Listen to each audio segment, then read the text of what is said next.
अभाज्य गुणनखंड विधि द्वारा निम्नलिखित में से प्रत्येक संख्या का घनमूल ज्ञात कीजिए। तो आइए हम लोग सीखते हैं कैसे इस प्रश्न को हल किया जाता है, और वीडियो के अंत तक बने रहे ताकि आपको समझ में आ सके। और चैनल में पहली बार आए तो पहले ज़रूर सब्सक्राइब करें और घंटी को दबाएं ताकि मेरा वीडियो आपको सबसे पहले पहुंचे। तो चलिए हम वीडियो को स्टार्ट करते हैं। यहाँ पर पहला प्रश्न है 64 का घनमूल ज्ञात करना है।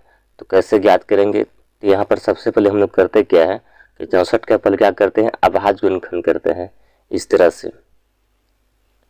तो यहाँ पर सबसे पहले छोटा अभाज्य संख्या से भाग करते हैं। तो छोटा अभाज्य संख्या क्या है, 2 है। तो पहले हम 2 से भाग करते हैं। तो क्या होता है, 2 तिया 6, 2 दूनी 4, यानी भागफल यहाँ पर 32 आ गया। फिर से यहाँ पर भाग करते हैं 2 से, तो क्या होता है, यहाँ पर हो जाएगा 16 हो जाएगा।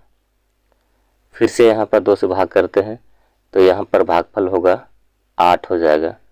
फिर से यहाँ 2 से भाग करते हैं तो यहाँ पर भागफल 4 हो जाता है। फिर से यहाँ 2 से भाग करेंगे तो भागफल 2 हो जाएगा। अब यहाँ पर सभी अभाज्य गुणनखंड को उतारते हैं, यानी भाजक को लिखते हैं इस तरह से। तो 2 गुनी 2 गुनी 2 गुनी 2 गुनी 2 गुनी, यहाँ 2 कितना बार है, 1 2 3 4 5 6 बार है। तो यहाँ पर लिखते हैं 6 बार, 1 2 3 4 5 6 बार लिखते हैं इस तरह से। अब यहाँ पर हम लोग करते क्या है, 3 का जोड़ा बनाते हैं। यहाँ पर एक जोड़ा हो गया और यहाँ पर 3 का एक जोड़ा हो गया। अब यहाँ में से जोड़ा में से एक संख्या लेते हैं।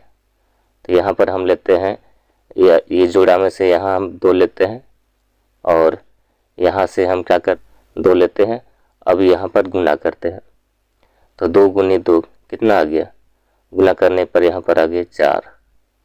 तो ये 4 क्या है, ये घनमूल है। आगे हम लोग कुछ और प्रश्न लेते हैं और समझते हैं कि संख्या का घनमूल कैसे ज्ञात करते हैं। तो यहाँ पर दूसरा प्रश्न लिए हमने। तो यहाँ पर संख्या है 1000 है, तो 1000 का निकालनी है घनमूल। तो कैसे ज्ञात करेंगे? तो यहाँ पर सबसे पहले हम लोग करते क्या है कि इसका अभाज्य गुणनखंड करते हैं इस तरह से।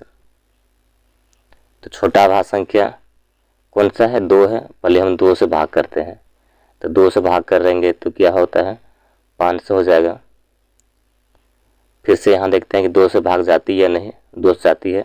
तो 2 से भाग करते हैं, 2 दूनी 4 हो गया, 2 पचे 10, यानी 250 हो गया। फिर से यहाँ पर हम 2 से भाग करते हैं तो क्या होता है, इतना आ गया। फिर से यहाँ पर हम 2 से भाग करते हैं, 2 से नहीं जाता है। तो अब 3 से देखते हैं, 3 से भी नहीं जाता है, 4 से भी नहीं जाता है, 5 से जाएगा। तो 5 से भाग करते हैं, 5 दूनी 10 हो गया, 5 पचे 25 हो गया। फिर से यहाँ पर हम 5 से भाग करते हैं तो 5 पचे 25 आ गया। अब यहाँ पर सभी भाजक अभाज्य गुणनखंडों को यहाँ पर लिखते हैं अच्छा से। तो यहाँ पर हो गया 2 गुनी 2 गुनी 2 हो गया, और यहाँ पर ये 5 है तो 5 गुनी 5 गुनी 5 हो गया। अब यहाँ पर 3 का जोड़ा बनाते हैं।